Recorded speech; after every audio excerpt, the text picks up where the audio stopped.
getting hurt, they're going to jump in. I don't know. So there are some services that have paired up with banks in Michigan, and they're beginning to offer some kind of solutions, but still not the same as just straightforward banking. Right. Like the new hemp industry, I believe, is going to be able to enjoy. Yes. Maybe that helps to pave the way. Look, see, money works the same here, so it could work the same for this other industry. It can't. I mean, there may be a fight about this, but for it to follow logically that it's not in the Controlled Substances Act, by definition, not only, as far as I'm concerned, it removes it from 280E. It's no longer an illegal substance that you can be taxed for, even though it's illegal. Like drug dealers can pay taxes; they're required to pay taxes. You can go to jail for not paying taxes on selling illegal substances. Well, in 280E is the tax code that prevents people who run businesses dealing in illegal drugs to declare all of the different things that they use to run their business as non-taxable. But as Michael mentioned, it doesn't actually articulate and say marijuana itself. Even if it did, we've changed it now with hemp. So there really is no way any of that should be involved. It's going to be a violation of the Controlled Substances Act. That's going to be the precursor. It's going to be something that's penalized by the DEA, right, so to speak. Not so by it being removed from the definition of marijuana, which remains in, it's got its own place in a different statute. It has to follow that it cannot be illegal. Right. Hey, so man, let's go back to the banks. Would you dump a lot of money into a bank without some kind of a guarantee that the feds aren't going to all of a sudden say, "Well, I'm keeping this money"? They're seizing money, yeah. People do, But because that's the circumstances Dewey's that right. they're under right now. There's not federally insured scenarios that house that money. That's true, so you could lose it the same as being seized. You got to do something. Now the Detroit Exactly. newspapers What are you gonna reported do? that Deb has hundreds of clients. How do you deal with that on a tax basis? Yeah, Deb. How do you deal with hundreds of clients? That was a total misstatement. I don't know where these people got that from. I have 5 patients. And myself. That's it. Seriously. That is strange. That was very strange. Very strange. They got the part about me being the most excellent grower, though, but they totally got that missed right, it. But they totally and Michael was missed sitting it. next to me. If anything was said like that, he would have slapped the crap out of me. What do you think about that, Michael? About I these never lies said anything like that. That were was a printed. joke. It was the only lie. I didn't hear what you this said, was Jim. good. Sorry. I was asking Michael what he thought about these lies that were printed about our. It hasn't caused any follow-up or any fallout or anything. Michael felt that the best tactic was just to stay quiet and hope nobody has noticed it. And not bring it up on the radio show, Right. for example, and discuss it any further. Exactly. Oh, I don't know that was my advice. I don't know. pretty good advice. I do know that I was asked to comment on the confusion, the quote of a confusion over Deb's picture on the front of the Free Press and the News and every other entity as legalization happened, and my comment was that does not look like confusion to me. She's a crisis actor. He did not look confused. No, I was not confused. Knew exactly how to hit that hash pipe. Yeah. All right, Rick, you ready with some news over there? I'm always ready for some news. Rick says he's ready for the news, so without further ado, Cue him up. 9:06, Rick Thompson with the news. Where's his intro? I can't get my... I'm sorry. big deal. Here he comes. He's a big daddy. Big Here daddy. comes Big Daddy. Big Daddy. Oh, It's kind of a big deal. You guys are so mean to me. All right. This is the news. It's Rick Thompson. It's December 20th, 2018. Today's news coming from Normal. Let's start off with the farm bill we've been talking about. President Donald Trump, just this very day, signed into legislation language lifting the United States' decades-long prohibition on domestic commercial hemp production. The provisions were included within the Agriculture Improvement Act, also known as the Farm Bill, takes effect January 1, 2019. Language included in the 2014 version of the Farm Bill permitted states to license farmers to cultivate hemp as part of a university-sanctioned pilot program, but didn't allow the commercialization of the crop, and we never had any in Michigan. The hemp-specific provisions of the 2018 Act amend the Federal Controlled Substances Act so that hemp plants containing no more than 0.3% THC no longer classified as a Schedule I controlled substance. Woohoo! Yay, that was very, very moderate and enthusiasm here in this room. Let's switch to something else. University of Michigan in the news. Self-reported marijuana use by adolescents has failed to increase in recent years despite the majority of states legalizing cannabis for either medical or adult use. According to the latest data compiled by the University of Michigan's Monitoring the Future survey, commissioned by the National Institutes on Drug Abuse, normally not our friends, NIDA is part of the U.S. National Institutes of Health. Summarizing the findings in a press release, the agency said, rates of marijuana use by teens have been given great interest to researchers over the past decade. Now legal for adult recreational use in 10 states plus D.C., marijuana use prevalence by young people did not change between 2017 and 2018. Between the years 2012 and 2018, lifetime rates of marijuana use and rates of annual marijuana use by 8th, 10th, and 12th graders declined over that time period. 10 states enacted laws regulating adult cannabis use during that same period of time. Ha ha! Healthy and productive Michigan. Ha ha. You lose. Sucker. Where is Scott Greenlee? Have you anybody heard from him? He went New off. York. Let's Fuck talk off. about New York. Enacting legislation to permit and regulate the retail sale of cannabis to adults is among New York Governor Cuomo's administration's top 2019 legislative priorities, they announced just this week. Governor Cuomo said, we must end the needless and unjust criminal convictions and the debilitating criminal stigma. And let's legalize the adult use of recreational marijuana once and for all. Now, just days later, New York City Mayor Bill de Blasio also publicly endorsed legalization, saying, our mission is clear. We want New York to be the fairest big city in America. If we get legalization right, marijuana can be an important part of the solution. By the way, in July, a health department study commissioned by the New York Governor's Office recommended legalizing adult use marijuana, saying the positive effects of a regulated market in New York State outweigh the potential negative effects. Oh, I don't really like this guy. This is the worst, the most misnamed individual. Senator Charles Grassley on Tuesday blocked lawmakers from considering an amendment on the floor of the U.S. Senate. It sought to permanently remove the threat of federal intervention in states that regulate marijuana sales.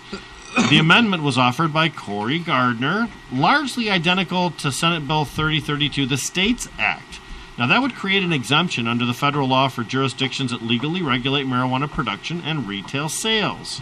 Senator Gardner says he got the votes to pass the measure, and the president said he'd sign it into bill, but Senator Grassley said no. He had previously bottled this bill up in committee, and now he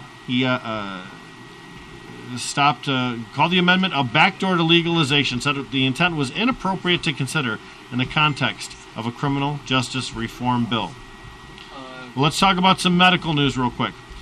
Habitual alcohol drinkers who also use cannabis are at less risk for alcoholic gastritis as compared to those who do not use the substance, according to clinical data published in the journal Alcoholism, Clinical and Experimental Research. Quote, given increased cannabis legalization globally, understanding if and how the specific ingredients in cannabis can be used regarding the treatment of alcoholic gastritis is paramount. Here's a second study. Adjunctive use of oral CBD is associated with reduced PTSD symptoms.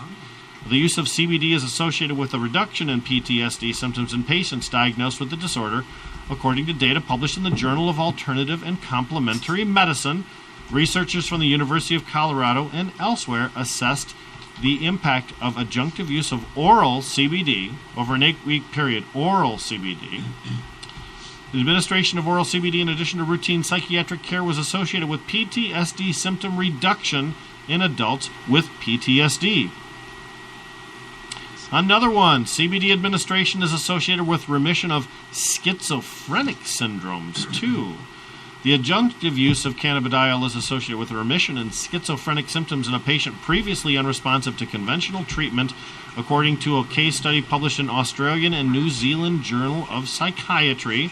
Investigators from Germany assessed the use of twice daily dosing 750 milligrams of CBD with an additional drug in patients with treatment-resistant schizophrenia.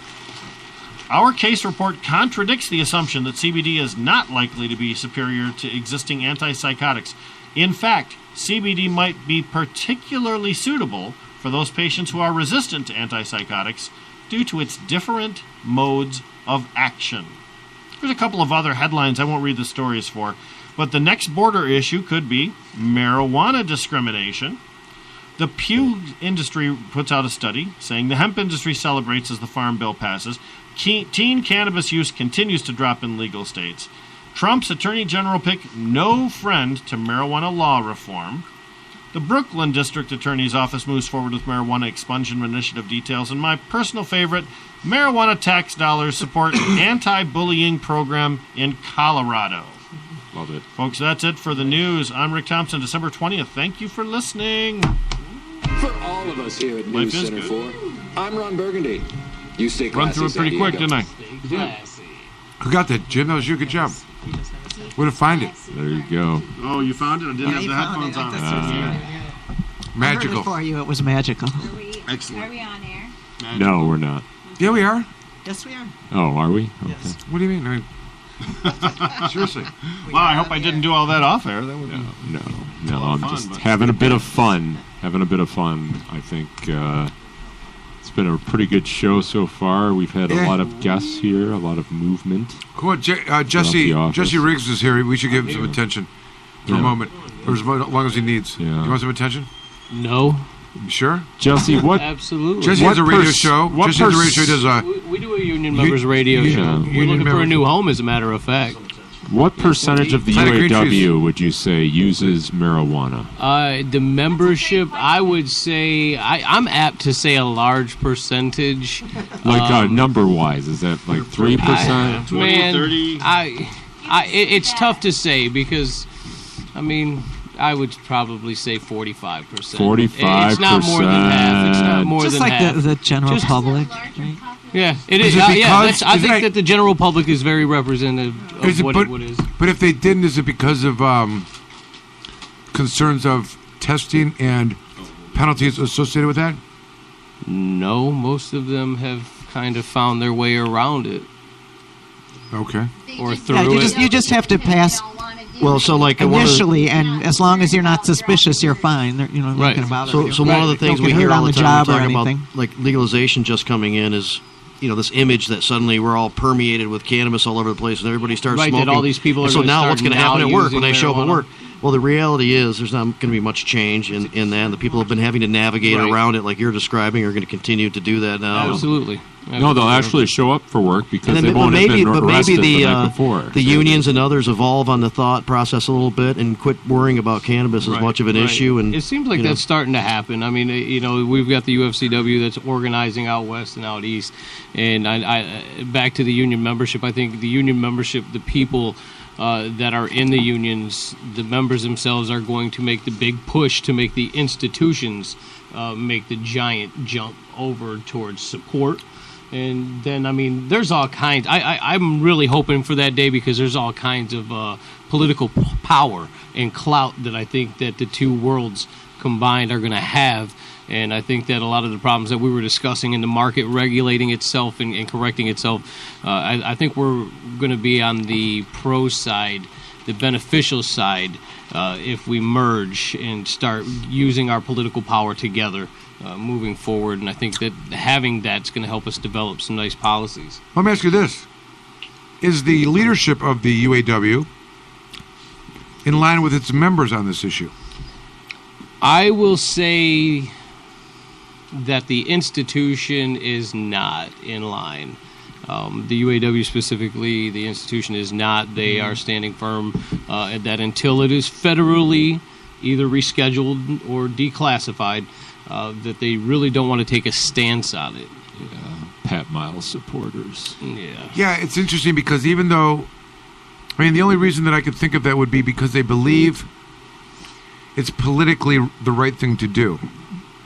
Right? Well, in other words, it's pretty. Maybe they safe. think they're covering themselves somehow. Yeah, I think it goes Just back to by like being Rick more was saying with the conservative. banking industry. I don't think they want to be the first ones out there. They don't want to be the ones that cast the first stone. yeah, but if they're intellectually honest about it, they'd say, quite frankly, we'd rather have our, members smoking marijuana than alcohol. In the long run, there's less health risks. Absolutely. Yeah. But I it's- think they you don't know, want their I- members to do They anything. need to evolve there. Right. They'll I think get it needs there, though, I to. think. Yeah, I think they need both that education, and I think the argument I always had in a debate with any of the folks was, what about health and safety on the job?